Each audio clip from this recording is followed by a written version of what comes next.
Minis ko na siya some parts. You know, what I hate the most is waiting. Hindi ako talaga nagtitong tayo. Like, busy tayo ng school, gano'n, ganyan. And ewan ko, or gusto ko ako yung hinihintay. But sometimes pala, no, there's an exception to the rule, especially if the one or that person you're waiting for is someone close to your heart, like your husband, no, family members. So, okay lang. Kaya here I am, waiting, waiting, ganyan. Yan lang, hindi agree. No? Sometimes, it's okay to wait, kahit 2 hours. Oh my God. 3 hours, 4, huwag naman.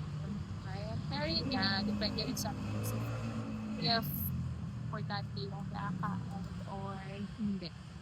So, since importante naman siya, so yeah, okay lang.